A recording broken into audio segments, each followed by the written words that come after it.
आप लोगों का बहुत बहुत स्वागत है हमारे एक और वीडियो में। तो आज हम लोग पढ़ने वाले हैं भाई जावा स्क्रिप्ट में क्लास स्टैटिक मेथड्स। ठीक है, तो क्लास के जो स्टैटिक मेथड होते हैं वो क्या होते हैं, ये चीज़ हम लोग पढ़ने वाले हैं।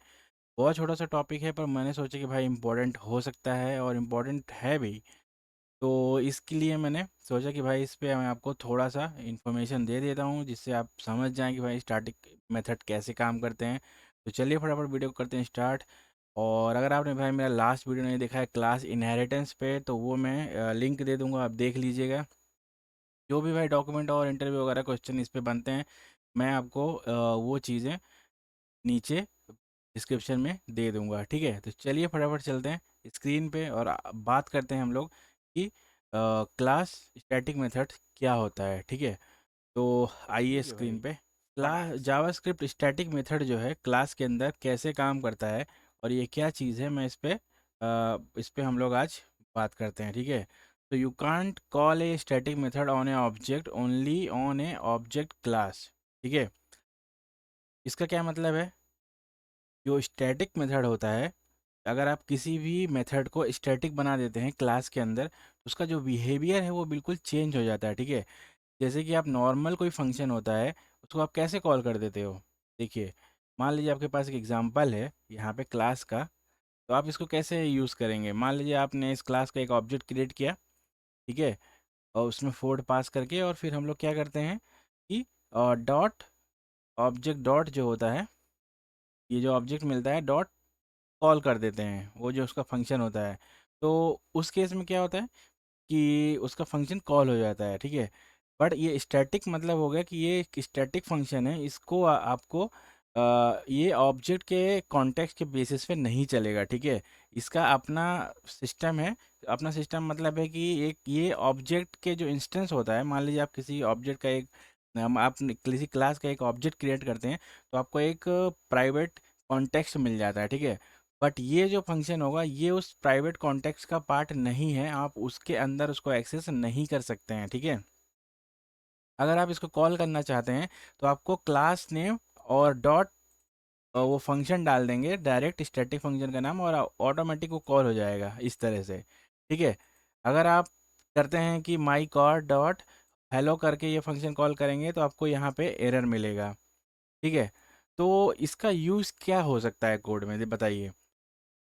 क्लास जो होता है, कि जैसे कि आपको पता होगा कि क्लास किसी चीज़ का एक प्रोटोटाइप होता है, किसी चीज़ का एक प्रोटोटाइप डिफाइन करने के लिए होता है, जिसकी मदद से हम लोग कोई कॉन्टेक्स्ट वाइज चीज़ों को डिफरेंशिएट करते हैं। ठीक है, मान लीजिए आपका कार का कोई क्लास है, तो एक कार का क्लास एक कार होगा, मान लीजिए वो प्रोटोटाइप है। और हम लोग अलग अलग तरीके की कार का इंस्टेंस बना सकते हैं, जैसे इसके अंदर हमने फोर्ड पास किया, उसके अंदर कोई दूसरे के अंदर नैनो पास करेंगे, किसी में फॉर्चूनर पास कर रहे हैं। तो ये प्रोटोटाइपिंग होती है, जिसका मेन यूज़ होता है क्लास, बाई क्लास का यूज़ होता है। तो अब मान लीजिए स्टैटिक फंक्शन आपको चाहिए किसी केस में। ठीक है, किसी केस में मतलब मान लीजिए आपने कोई क्लास बनाया, बट आप नहीं चाहते हैं कि आप कोई दूसरा फाइल बनाएं या दूसरा कोई फंक्शन बनाएं, मतलब कोई दूसरी क्लास बनाएं जिसको सेपरेटली कोई अलग से वहाँ पे फंक्शन डिफाइन करें।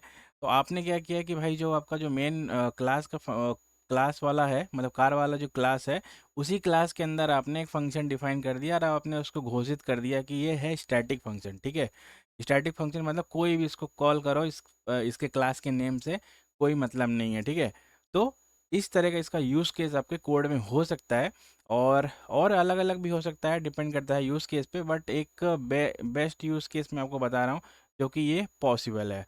ठीक है, अब मान लीजिए कि आप चाहते हैं कि आप अपने फंक्शन के अंदर किसी कॉन्टेक्स्ट में, मान लीजिए आपका जो फंक्शन है, आप उस फंक्शन के अंदर आप कॉल करना चाहते हैं क्या, जो स्टैटिक फंक्शन है आप उसके अंदर चाहते हैं कि आपका जो इंस्टेंस आप क्रिएट किए हैं उसको यूज़ कर पाएँ। तो मान लीजिए हम लोग एक एग्जांपल बनाते हैं, यहाँ पे हेलो यूज़ किया है और हेलो एक्स डॉट नेम दे दिया। एक्स डॉट नेम मतलब ये उसका ऑब्जेक्ट हो जाएगा, जो भी हम लोग उस क्लास का ऑब्जेक्ट क्रिएट करेंगे। तो यहाँ पे देखिए, मान लीजिए हमने यहाँ पे एक ऑब्जेक्ट क्रिएट किया उस क्लास का, तो यहाँ पे माई कार आ गया, और हमने फोर्ड पास किया जो कंस्ट्रक्टर के अंदर, जिसके अंदर नेम पे आ जाएगा। ठीक है, अब हम लोग जब इसको कॉल करेंगे, तो हमने ये स्टैटिक फंक्शन है, तो इसलिए हमने क्लास का नेम डॉट हेलो डाला है, और फिर हमने ऑब्जेक्ट पास कर दिया जो हमने इस कार का क्रिएट किया है, ठीक है।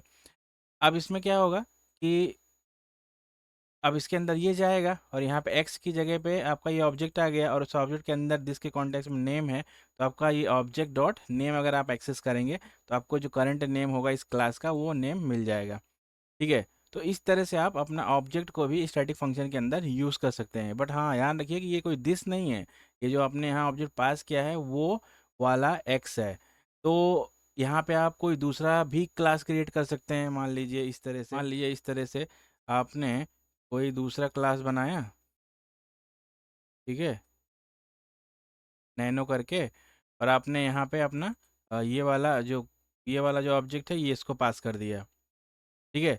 तो इस तरह से आप मल्टीपल इंस्टेंस को स्टैटिक फंक्शन के अंदर भी यूज़ कर सकते हैं। मतलब एक यूज़ केस है इसका। तो इस तरह से भी आप इसको यूज़ कर सकते हैं, और नहीं तो आप उसको डायरेक्ट भी कॉल करवा सकते हैं। मान लीजिए कोई भी आप कोई लॉजिक लिखे हैं उस फंक्शन में, या कुछ भी हो सकता है। तो ये था भाई जावास्क्रिप्ट का क्लास जावास्क्रिप्ट का स्टैटिक मेथड क्लास के अंदर, ठीक है। तो आई होप कि आपको ये समझ में आया होगा। काफ़ी यूज़फुल हो सकता है जब आप ऑब्जेक्ट ओरिएंटेड प्रोग्रामिंग करेंगे जावास्क्रिप्ट के अंदर, तो ठीक है। बट पता होना सब चाहिए, क्योंकि अगर कोई इंटरव्यूअर होगा तो वो कुछ भी पूछ सकता है, हो सकता है ये भी पूछ दे, तो मालूम होना चाहिए। और यूज़ केस तो अच्छा है ही, क्योंकि अगर इस तरह की चीज़ें भी आपको यूज़ करना चाहिए कोड में। तो चलिए मिलते हैं आपसे नेक्स्ट वीडियो में। आई होप कि आपको अच्छा लगा हो। Thanks for watching, bye bye, see you.